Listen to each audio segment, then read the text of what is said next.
So the writing thing, the screenplay thing, the book thing, the acting thing, it all sounds like, wow, really cool. But I'm here to tell you that is just really God. Hey everybody, it's Joni B. And Jenny B. And we finally made it.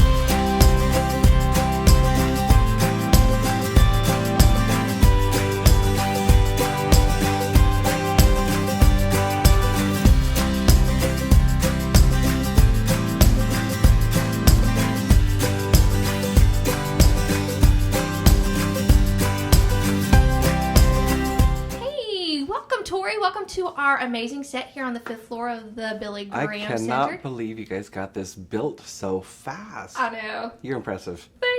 Thank you. We try. We really try. So, Torry Martin here at Right to Publish. What are you doing here? I am teaching classes and having appointments and making new friends. Awesome. I know our friendship. I'm excited because you are quite the character. So, saying character, tell us a little bit about your characters. Well, I've written for the show Adventures in Odyssey. I created the character of Wooten Bassett for the program.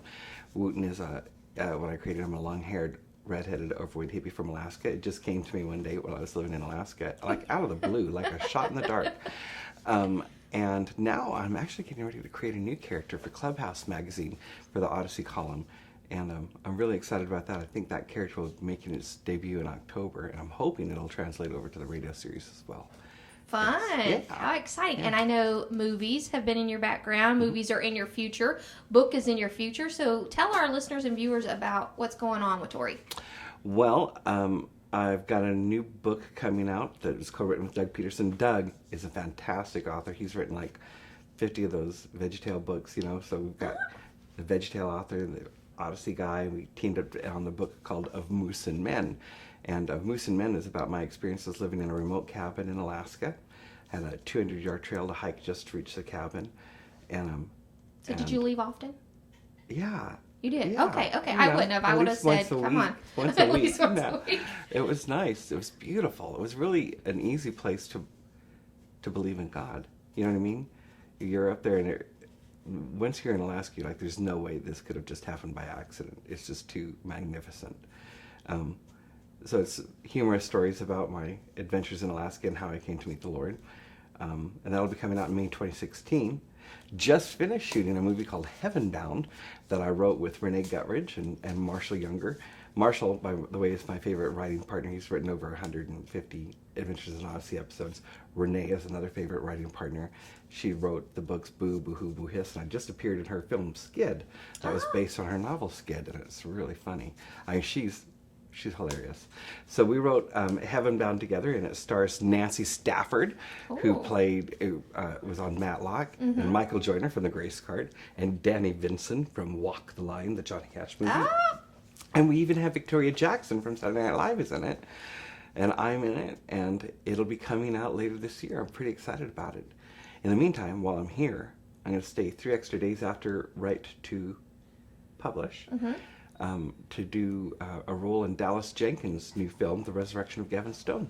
So it's going to be shooting right up in Elgin, right outside of Chicago. Oh, wow. That's exciting. Yeah, I'm looking forward to that. And then in 2 weeks, I'll be off to Kansas City to film a movie called The Matchbreaker that Caleb and Corey Vetter are producing, that Marshall and I wrote for him. It's about the matchbreaker is the guy that the women from the country club hire to break up their daughters' inappropriate relationships. Oh. So it's a mainstream romantic comedy, Christian worldview, but really fun. Charming. How awesome. So now this film that you said is coming out, are we going to see that in our theaters? Movie theaters? No, not DVD? Heaven Okay. Bound. Heaven Bound was written for a budget, and it is a straight to DVD release. It's not a theatrical release. Awesome. So yes, and then I forgot to say that we are in discussions right now with the producer of Old Fashioned, Nathan Nazario, who wants to produce The Boonies, and hopefully we're going to be filming it next June. And also, I just announced on Facebook that we signed a contract, Marshall and I did, for Helen of Troy, Tennessee, with Scott Mednick from Paramount Studios. He produced Superman Returns, 300, Where the Wild Things Are, and Teenage Mutant Ninja Turtles, and we're really excited to be working with him. You had stand-up. You had different movie characters. You're in a boat. A woman has a gun pointed oh my gosh, toward that's one of you. the old ones. Okay. But hilarious. And then she left you stranded in your red undies on the beach. They were. It's not like they're Speedos or something. It was a red union suit, full coverage. It was. Okay. It was totally rated G. Yes. But hilarious. Oh my goodness. The list goes on and on of the things. I was sitting here by myself up in the thing, just cracking up. But yeah, so the writing thing, the screenplay thing, the book thing, the acting thing, it all sounds like, wow, really cool. But I'm here to tell you that is just really God. Because it wasn't my plan at all living in my cabin. Wow. Well, you Yeah. were gifted from a little child. I can tell because, I was an education background teacher, and when you were saying you had ADHD before they diagnose such a thing, you were the naughty little Johnny that when you're in your education classes they tell you about. And that's okay because I love naughty little Johnnies, and they are my most fun when I was teaching. I wanted a class of at least half naughty little Johnnies because Half? That's a bit much. No, really, because they make every day so exciting. Robert Browning, my best friend, he is the person who led me to the Lord.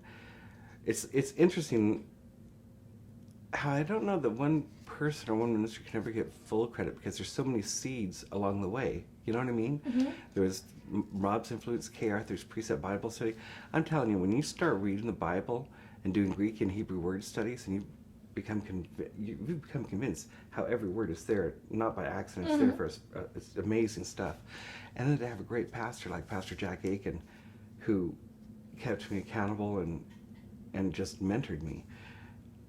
So it's amazing stuff. By the way, back to the kid thing. Yeah, I was a horrible kid, and I really think even now though that ADD is I think it's a gift. I think it's a blessing. Oh, it is. Because I'm able to work with other writers. I'm smart enough to work with writers who are better than me. So like Doug Peterson, Marshall Younger, Renee Guttridge, the really smart people. I can do the dialogue, the funny, the character stuff, but I can't write the sense of, oh, the sunset was a luscious mango orange. Not that anybody would ever want to read that sentence, but you can see why I can't do the description stuff. Right. Ugh, that stuff bores me, but I like the big idea, the story, the character. So I write with people who are better than me. But as a kid, I remember I had a teacher who was just really mean, and everybody would get, if they got the math right, they would get a little Hershey's Kiss. They had Hershey's Kisses even back then. And they would get a Hershey's Kiss, and I would never get a Hershey's Kiss. And that's like torture to a fat kid, you know? And one time I complained about it in class, and then you would get held in during recess. There'd always be like maybe two of us, but definitely always me, to rework those problems until we got them right, which didn't make sense because numbers just don't make sense to me. So I talked in class, and she made me stand in the closet. She put me in the closet, and in that closet that I realized she kept those Hershey Kisses in her coat jacket. That was a reward. I would have gone to the closet all the time. Every one of those chocolate all over little tinfoil wrappers on the floor. I was not a good student. Well, you know what? God knew that. God's like, okay, Torry, here's your gift. There you go. Be rewarded. Yeah. That's He's like, funny. I'm going to put you in the closet and you go eat those chocolates. It's a good day, Torry. Rejoice. Thank you, Father. Rejoice. Yeah. Awesome. That's And funny. I do think, too, also, that God uses everything together for good for his purposes, if we allow him to. And all those years of being like a social outcast in high school and grade school and not being smart and not being included and not being athletic, I observed people. And it was like being the invisible, like, wallflower. I mean, nobody really talked to you, but you could observe how they interacted with each other. You could eavesdrop on conversations because to them you were invisible and unimportant. And I think that's what gave me an ear for dialogue. And I could study for characters and pay attention to manners, and also helped me as an actor. Oh, yeah. So all those things that I thought were just the worst things were really my training ground. I think all of us have things that have happened to us in our past, and we have the option to either play victim or to just say, oh, that was a bummer, and move on, and I choose to move on from every negative experience, to not linger there or stay there, but just to keep going. Now, did you have somebody feed into you for that? Look at me. A lot of people fed into me. Yeah, I think having a mentor is one of the things that makes all the difference. Mentors and a group of accountable friends, people who don't care diddly about your career, but care about your eternity and about your Christian walk. My closest friends have nothing to do with this industry. They're, my pastor, Rob, they're my buddies who care more about my spiritual growth and where I am with the Lord than they care about where I am with a career. And I love that. I intentionally right now live in the country rather than in downtown Nashville because I'm not into the scene. I'm a hermit. I'm a cabin dweller. But all that to say this. Trust God. Trust Him and allow Him to lead you wherever He wants. I don't think it's so much of you deciding to go for it and shrug all those things off. I think it's a matter of deciding to follow God. Very good. Very good. Because then it's not all about you and I'm going to overcome this, I'm going to do this. It's like, you're the overcomer. I trust you. I'm really scared. But where you go, I'll follow. Open whatever doors you want opened. And I'll walk through them. But you're going to have to make them real clear. And then just do that. That's awesome. I think if you love God first, everything else just falls in place. My biggest influences were my teachers. Ms. Kling, 6th grade, who encouraged me to be acting. Mrs. Southworth, 10th grade, who said that acting was my gift. So 10th through 12th. And Ms. Lackman, who taught me to keep a journal. And that's where I learned to write, was just through the journal, because you could write your own experiences. And I'm still in touch with all of them. Oh, that's wonderful. And they're my friends on Facebook, and we follow. But the question of how can we reach people? Just, you're saying regular people. Yeah, just regular people, because not all of us are. Just see them. That's it. Most people just want to be seen. All those years that I spent being invisible, Ms. Lackman saw me. Mrs. Southworth saw me. Ms. Kling saw me. They didn't see the fat kid. They saw somebody of worth with unique abilities that they could invest in. They saw me. None of my peers did. I think as non-Christians, the hardest thing about believing in God is that we don't think He sees us. But if His people see us and direct us to Him, it becomes more real and more tangible. And we're not a number. I hate that, the Christians who bring people to church because they want to, I'm just not into that. It's relational. So I don't care what position you're in the body of Christ, as long as you're aware of the other members and the people who need to become members of the body. Just be observant. Yeah. In the comedy sketches that I've written, all come from real life situation. When you're writing, doesn't it have more of a ring of authenticity, of honest emotional connection if it comes from your own experience? Exactly. Rather than feigning it and trying to manipulate an audience and something that, have you ever watched a movie that feels so phony that they're crying and you're supposed to be reacting, but you're not because you don't believe it? But it's when an author or a screenwriter shares from their heart and puts it on the page, you can't feign that. You can't fake it. It's just a real thing.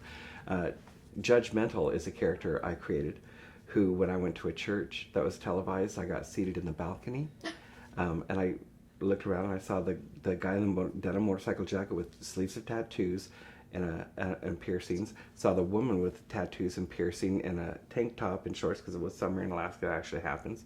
And then me, and I was like, what am I up here with all the weirdos for? And then I realized it was because they didn't want the television cameras to pick us up with the rest of the pretty people in suits and dresses. Otherwise, it would have been like, look at all the pretty Christians.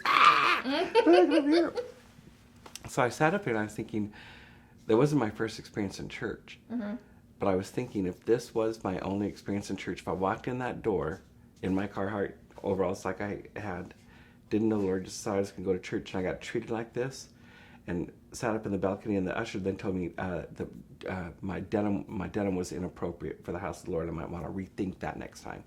But he said it in the nicest way. It's like, like that sort of thing. But I just thought, if this was my only experience, I would never be back. I would never come back. And I thought it was so judgmental Mm-hmm. And then I sat there and I was with my pen. I wrote just judgmental, and my ink, you know how your ink runs out and you have to do the circle. Mm-hmm. It ran out right after judge, so I was doing the circle, and then I wrote mental, and I thought judgmental, judgmental. I'll create a character named Judgmental, and he will rule in the court of popular church opinion, but he won't have a jury because he can't get 12 people in church to agree on nothing. So he rules on all those important things like people in shorts, or someone with a tattoo, or a drama ministry, or wanting to start a Christian baseball team, or someone who dared to lift their hands in never, worship. never. Yeah. All that fun stuff. And he's like Boss Hogg from Dukes of Hazzard. Oh, And he's one of my most popular characters. And then creating Granny Glockenspiel is the same way. Sergeant Salvation, also influenced by a real experience. As soon as I became a Christian, started going to church, there was one guy, one of those Sergeant Salvation drill teams. They expect overnight transfer. They expect perfection, like right then, and it's like it's over. They almost chase you away because you feel like I'm never going to be like that, or you compare yourself and be like, I'll never be that good. Exactly right. You know. And So. I think you hit the nail on the head. We'll never live up to their expectations. Yeah. So why should I even bother? Right. I'll just sit at home. And even you could be a Christian and go into a church and you get that same feeling. Well, you know what? I'll just stay at home. I'll watch the preacher on TV because guess what? They can't see me. They're not going to judge me. So I only have one dress or one skirt, and it's not to my knees or past. You know, I'll just stay in the background. And I don't really think that we should be that way, because the men that Jesus chose, I'm thinking that they were a bunch of what would be misfits. I think that they were a bunch, not all of them, because you had Most of lawyers them, and stuff like that. yeah. But I mean, They trust were me, flawed. look at them fishermen. Trust me, Yeah. I've never seen a fisherman in a 3-piece suit. When after you see them, and they do decide to follow Jesus and come in, then just walk beside them. Don't drag them down towards the way that you think they should be. Don't push them towards something they're not ready for. See them and walk beside them like Jesus did with those same people that you were just talking about. Exactly. He walked Exactly. beside them.